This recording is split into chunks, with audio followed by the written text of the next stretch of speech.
Bollywood silver screen presenting Aquaman. वक्त होता है सन 1985 का, जब समंदर किनारे थॉमस नाम के एक लाइट हाउस कीपर को जख्मी हालत में एक लड़की बेहोश मिलती है। वो उसे अपने लाइट हाउस में ले आता है और जब उस लड़की को होश आता है तो वो देखती है कि उसके पेट पर पट्टी लगी होती है। वो समझ जाती है कि थॉमस ने उसकी जान बचाई है। वो थॉमस को बताती है कि समंदर के नीचे एक बहुत बड़ा राज्य है जिसका नाम एटलांटिस है।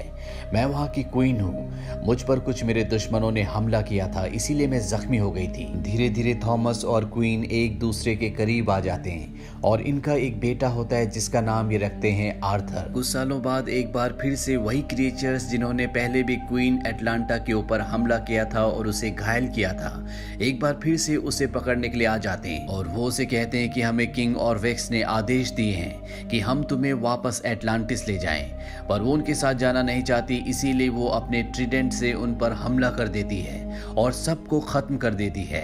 इसके बाद वो थॉमस को कहती है कि मुझे वापस जाना पड़ेगा, नहीं तो अगली बार पूरी फौज आएगी और इससे हमारे बेटे को खतरा होगा। एक दिन मैं वापस लौट कर जरूर आऊंगी। ये कहकर क्वीन एटलांटा अपनी दुनिया में वापस चली जाती है। कुछ और साल बीतते हैं और क्वीन एटलांटा और थॉमस का बेटा आर्थर थोड़ा सा बड़ा हो जाता है और जब वो अपनी क्लास के साथ एक फिश एक्वेरियम हॉल में जाता है तो वहां पर उसे कुछ बच्चे परेशान करते हैं। ये देखकर एक शार्क वहां पर बहुत अग्रेसिव हो जाती है और वो ग्लास पर टक्कर मारना शुरू कर देती है। आर्थर उसकी तरफ हाथ बढ़ाता है और शार्क पूरी तरह से शांत हो जाती है। यानी कि आर्थर समंदर के क्रिएचर से बात कर सकता है, उन्हें पूरी तरह से कंट्रोल कर सकता है। ये देखकर यहाँ पर सभी हैरान हो जाते हैं। कुछ साल और बीतने के बाद आर्थर की मॉम उसे युद्ध की कलाएं सिखाने के लिए वॉल्को नाम के एक योद्धा को भेजती है जो आर्थर को पानी के अंदर की दुनिया के बारे में सब कुछ बताता है और उसे बताता है कि वो एक राजकुमार है। उसके पास जो ट्राइडेंट है वो एक शाही ट्राइडेंट है, उसे उस ट्राइडेंट को चलाना सीखना होगा। पर आर्थर अपनी मॉम के पास वापस जाना चाहता है। वॉल्को आर्थर को बताता है कि अगर तुम्हारी मॉम को इस दुनिया में सबसे ज्यादा कोई प्यारा था तो वो तुम थे, पर तुम्हारे पैदा होने से पहले, तुम्हारे पिता से मिलने से पहले, तुम्हारी मॉम जो कि एक क्वीन थी, उनका रिश्ता राजा ऑरवेक्स से तय हो गया था। इसीलिए जब तुम्हारी मॉम तुम्हारे पिता के साथ थी तो राजा ऑरवेक्स के सैनिक बार बार उस पर हमला करते थे।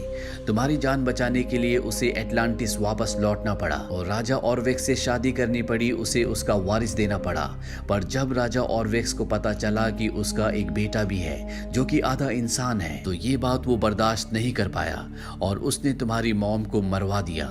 ये बात सुनने के बाद आर्थर को बहुत दुख होता है और उसकी एटलांटिस जाने की इच्छा हमेशा के लिए खत्म हो जाती है। इस घटना के कई सालों बाद दिखाया जाता है एक रशियन सबमरीन को जिस पर कब्जा करने के लिए कुछ समुद्री लुटेरे उसके अंदर घुस जाते हैं, पर तभी वहां पर आर्थर आ जाता है। वो कई सारे समुद्री लुटेरों को मार देता है और सबमरीन के अंदर बचे हुए सिपाहियों को सुरक्षित बाहर निकाल देता है। इसके बाद वो उस जगह पहुंच जाता है जहां पर समुद्री लुटेरों का सरदार होता है। वो उस पर हमला करता है। आर्थर यानी कि एक्वामैन बहुत ज्यादा ताकतवर है, इसीलिए उसकी शक्ति के आगे टिक पाना किसी के बस की बात नहीं होती।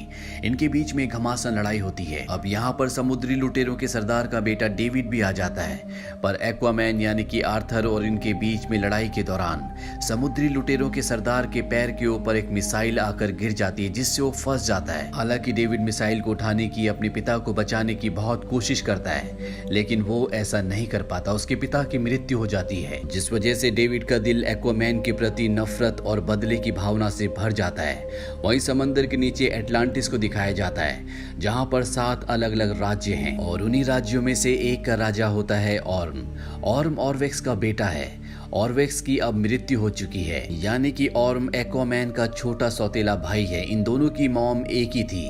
ऑर्म इंसानों से नफरत करता है, इसीलिए वो समंदर के एक दूसरे राजा जिसका नाम नीरस होता है उससे मिलता है। वो नीरस को कहता है कि इंसान समंदर की सतह पर गंदगी मचा रहे हैं, हमारा पानी गंदा हो रहा है जिससे हमारी मछलियां मर रही हैं, वो हमारी दुनिया को खत्म कर देंगे, हमें उन पर हमला करना चाहिए। पर नीरस उसकी बातों से सहमत नहीं होता।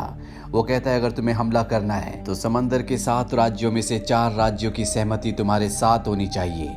7 में से 2 खाक में मिल चुके हैं और अब 5 बचे हैं। अगर 4 राज्य तुम्हारे साथ हो जाते हैं तो इसके बाद तुम ओशियन मास्टर बन जाओगे, जो पूरे प्लेनेट पर सबसे शक्तिशाली होगा। जो तुम चाहे वो कर सकते हो, पर मैं तुम्हें सहमति नहीं दूंगा, क्योंकि मैं जानता हूं कि तुम ऐसा ओशियन मास्टर बनने के लिए ही कर रहे हो। और साथ ही जिस गद्दी पर तुम बैठे हो इसका एक और दावेदार है जिसका नाम एक्वामैन है। वो आधा इंसान है। अब जब ये बातें कर ही रहे होते हैं तभी इंसानों की एक सबमरीन इन पर हमला कर देती है, जिससे राजा नीरस के बहुत सारे साथी जख्मी हो जाते हैं। ओम अपने ट्राइडेंट से उस पूरे सबमरीन को चीर देता है, जिससे वो वहीं पर गिर जाता है। और अब राजा नीरस को समझ में आ जाता है कि इंसान उनके दुश्मन है, इसीलिए वो ओम से हाथ मिला लेते हैं। अब ओम के कुछ लोग डेविड के पास जाते हैं, जिसके पिता की मौत एक्वामैन की वजह से हुई थी, और वो डेविड को कुछ सोने की अशर्फियां देते हैं। पर डेविड कहता है कि मुझे सोना, पैसा, धन दौलत नहीं चाहिए, मैं सिर्फ एक्वामैन को चाहता हूं जिसने मेरे पिता को मारा था। वो लोग उसकी बात का जवाब दिए बिना वहां से चले जाते हैं। उसी रात को दिखाया जाता है कि समंदर में एक बहुत बड़ा तूफान आता है, जिससे आसपास की हर एक चीज तबाह हो जाती है। इसी तूफान में आर्थर यानी कि एक्वामैन, जो अपने पिता के साथ गाड़ी में जा रहा होता है, समंदर की ऊंची लहरें उनकी गाड़ी को भी पानी के अंदर खींच लेती है। लहरें इतनी तेज होती है कि एक्वामैन अपने पिता को नहीं बचा पाता। पर तभी यहाँ पर मेरा नाम की एक लड़की आती है जो एक्वामैन को बचा लेती है। वो एक्वामैन से कहती है कि हमें तुम्हारी मदद की जरूरत है, तुम एटलांटिस के असली वारिस हो और तुम्हें मेरे साथ चलना होगा। मीरा राजा नीरस की बेटी होती है, जो कि अब एक्वामैन के सौतेले भाई ऑर्म के साथ मिल चुका है। हालांकि एक्वामैन एटलांटिस नहीं जाना चाहता, क्योंकि वहीं के राजा ने उसकी मॉम को मरवाया था। पर मीरा के कहने पर वो वहां चला जाता है। वहां पहुंचकर उसकी मुलाकात वॉल्को से होती है। वॉल्को वही है जिसने एक्वामैन को बचपन में युद्ध की सारी कलाएं सिखाई थी।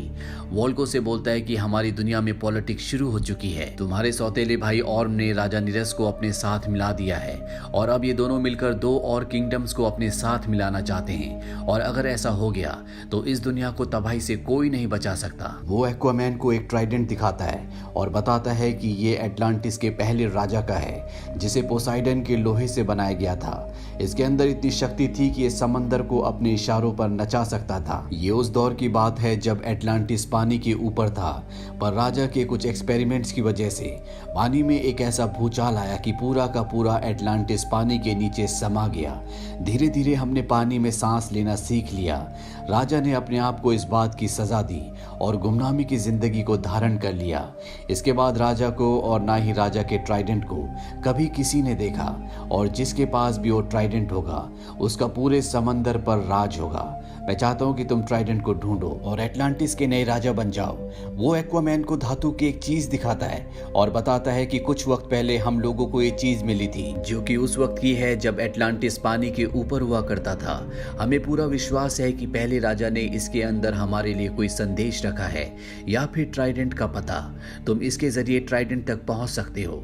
हम इसे खोलने में सक्षम नहीं है, लेकिन इसे खोलने का कोई ना कोई तरीका जरूर होगा। इसमें हमें डेजर्टर किंगडम की निशानियां मिली हैं, तुम्हें इसे वहीं ले जाना होगा और इसमें जो संदेश लिखा है उसे पढ़ना होगा। मुझे यकीन है कि पहले राजा के मकबरे तक तुम पहुंच जाओगे, वहीं पर तुम्हें ट्राइडेंट भी मिल जाएगा।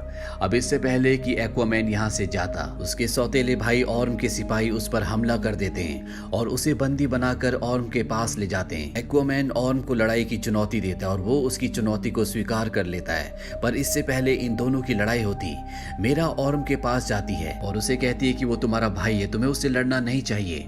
दरअसल मेरा और ऑर्म की शादी होने वाली है, लेकिन ऑर्म मेरा की बात नहीं सुनता। और इसके बाद एक्वामैन और उसके सौतेले भाई ऑर्म, इन दोनों के बीच में एक घमासान फाइट होती है, जहां एक्वामैन के पास उसकी मां का ट्राइडेंट होता है, वहीं ऑर्म के पास उसके पिता का। और इन दोनों की घमासान लड़ाई में एक पल ऐसा आता है जब ऑर्म एक्वामैन के ट्राइडेंट को तोड़ देता है। जैसे ही वो एक्वामैन को मारने वाला होता है, तभी ऑर्म के ऊपर मेरा हमला कर देती है, जिससे वो दूर जाकर गिरता है। और इसके बाद मेरा यहाँ से एक्वामैन को लेकर निकल जाती है। ये दोनों के दोनों सहारा डेजर्ट पहुंच जाते हैं, जिसके नीचे किंगडम ऑफ डेजर्टर होता है। ये वो जगह होती होती है जहां पर एटलांटिस के पहले राजा का ट्राइडेंट बनाया गया था, और ये ट्राइडेंट बनाया गया था पोसाइडन के स्टील से। और अब ये उस मशीन के ऊपर जहां पर ट्राइडेंट बनाया गया था, वॉल्को की उस धातु की चीज को रखते हैं जो उसने एक्वामैन को दिया था, तो यहाँ पर कुछ भी हलचल नहीं होती। पर तभी मेरा एक्वामैन के माथे के पसीने को उस मशीन के ऊपर डालती है, जिससे वो एक्टिवेट हो जाती है। दरअसल पहले जगह पूरी तरह से पानी में डूबी हुई थी, तो इसे एक्टिवेट करने के लिए पानी की जरूरत होती है। और अब यहाँ पर पहले राजा की होलोग्राफिक इमेज उभर जाती है, जो बताते हैं कि इस ट्राइडेंट के अंदर बहुत ज्यादा शक्ति है।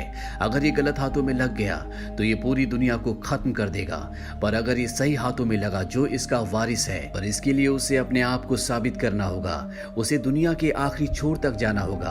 और तभी मशीन के अंदर से एक बोतल निकलती है, जिसके अंदर एक नक्शा होता है, जिसके मुताबिक अब इन्हें इटली के सिसिली शहर जाना है।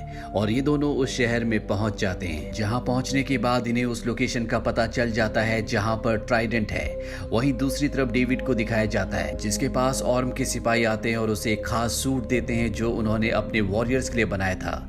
डेविड इस सूट को और भी हाईटेक कर देता है, वो इसमें बहुत सारी मिसाइल्स और बहुत सारे हथियार लगा देता है ताकि वो एक्वामैन को मार सके। वहीं एक्वामैन और मीरा को दिखाया जाता है जो उस तरफ जा रहे होते हैं जहां पर ट्राइडेंट है, पर तभी डेविड उनके ऊपर हमला कर देता है। उसके पास जो हथियार होते हैं वो बहुत खतरनाक होते हैं। एक्वामैन भी उनके सामने टिक नहीं पा रहा होता, पर एक्वामैन अपने तेज दिमाग से और अपनी शक्ति से डेविड पर हमला करके उसे पहाड़ी से नीचे गिरा देता है। और अब मेरा और वो नाव से यहाँ से आगे बढ़ चलते हैं। जब ये आगे पहुंचते तो इनके ऊपर बहुत ही खतरनाक क्रिएचर्स हमला कर देते हैं। ये पूरी जगह बहुत ज्यादा अंधकार होती है, यहाँ के जितने भी क्रिएचर्स हैं वो रोशनी से दूर रहते हैं, इसीलिए एक्वामैन और मेरा दोनों के दोनों रोशनी जलाकर पानी के अंदर कूद जाते हैं। सभी क्रिएचर्स उनका पीछा भी करते हैं, पर तभी अचानक इन्हें सामने एक रोशनी दिखती है, और जब ये उस रोशनी की तरफ बढ़ते हैं तो ये देखते हैं कि ये एक पोर्टल है। और जब ये इस पोर्टल के अंदर जाते हैं तो ये एक नई जगह निकलते हैं। दरअसल ये लॉस्ट किंगडम होता है जो हजारों साल पहले खो गया था।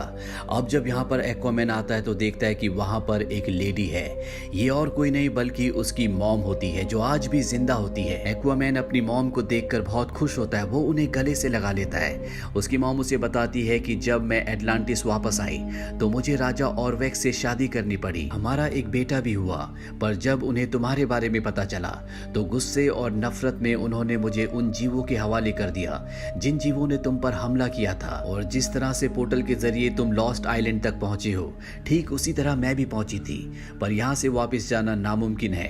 अगर हमें यहाँ से वापस जाना है तो हमें ट्राइडेंट को हासिल करना होगा, जिसकी रक्षा किस्सों कहानियों का वो भयानक राक्षस जिसका नाम कैराथीन है वो करता है। और अब एक्वामैन ट्राइडेंट को लेने के लिए निकल पड़ता है, और जब वो अंदर पहुंचता है तो देखता है कि उसके सामने ट्राइडेंट है।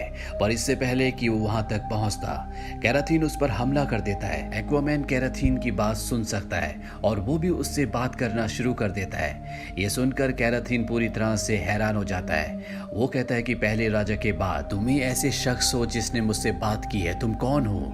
वो कहता है कि मैं कुछ भी नहीं हूँ, मैं यहाँ पर आया हूँ अपने लोगों को बचाने के लिए, उन लोगों को बचाने जिनसे मैं प्यार करता हूँ, और ट्राइडेंट ही हमारी उम्मीद है। कैराथीन जो कि ट्राइडेंट का रक्षक है, वो कहता है ठीक है, मैं तुम्हें एक मौका देता हूँ। आज तक कोई भी पहले राजा एटलांट के हाथ से ट्राइडेंट को खींच नहीं पाया। कई लोगों ने कोशिश की, अगर तुम भी नाकाम हुए तो मैं तुम्हें खा जाऊंगी। और इसके बाद एक्वामैन पहले राजा एटलांट की मूर्ति के पास जाता है जिनके हाथ में ट्राइडेंट होता है, और ट्राइडेंट को पकड़ता है और एक ही झटके में उनसे छीन लेता है। और जैसे ही उसके हाथ में ट्राइडेंट आता है, उसका नर्वस सिस्टम पानी में रहने वाले हर एक जीव से जुड़ जाता है, और तभी एक धमाका होता है। और इसके बाद एक्वामैन को दिखाया जाता है जो अपनी मॉम और मेरा के सामने आता है। उसका पूरा रूप बदल गया होता है। वहीं ऑर्म को दिखाया जाता है जिसने एक और सल्तनत को अपने साथ मिला लिया होता है, और अब वो अपनी और दो और सल्तनतों के साथ मिलकर चौथी सल्तनत को अपने साथ मिलाने के लिए जाता है। पर वो लोग साफ साफ मना कर देते हैं। हालांकि ऑर्म उन्हें कहता है कि हमें धरती पर अपना कब्जा करना होगा, इंसानियत को खत्म करना होगा,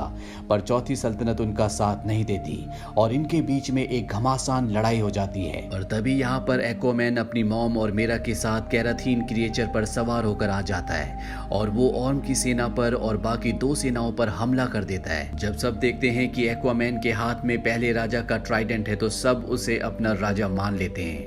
ऑर्म उसे चैलेंज करता होता है, जिस तरह से पिछली बार एक्वामैन ने किया था और वो हार गया था। मेरा एक्वामैन को कहती है कि तुम इससे पानी में नहीं जीत सकते, तुम्हें इसे पानी के बाहर ले जाना होगा। और अब इन दोनों की लड़ाई पानी के ऊपर सबमरीन में होती है, जहां पर ये दोनों एक दूसरे पर हमला कर देते हैं। और इस बार आर्थर यानी कि एक्वामैन ऑर्म को हरा देता है। वो अपने ट्राइडेंट से उसे मारने वाला होता है, पर वो रुक जाता है। हालांकि ऑर्म कहता है कि मुझे मार दो, पर एक्वामैन कहता है कि मैं तुम जैसा नहीं हूँ। तभी यहाँ पर इन दोनों की मॉम आ जाती है और वो कहती है कि कत्लेआम बहुत हो गया। वो ऑर्म को बताती है कि आर्थर ने यानी कि एक्वामैन ने मेरी जान बचाई। तुम्हें बचपन से गलत सीख दी गई कि जमीन और समंदर अलग अलग हैं, जबकि ये दोनों एक ही हैं। और इसके बाद ऑर्म को कैद कर दिया जाता है। और अब मेरा सबके सामने ऐलान करती है कि एटलांटिस का बादशाह आर्थर यानी कि एक्वामैन है। एक्वामैन और मेरा एक दूसरे से प्यार करते हैं।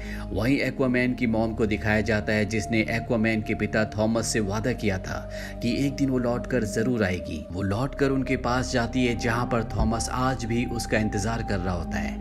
ये दोनों एक दूसरे से मिलकर बहुत खुश हो जाते हैं। पोस्ट क्रेडिट सीन में हमें दिखाया जाता है डेविड को, जो अभी भी जिंदा होता है।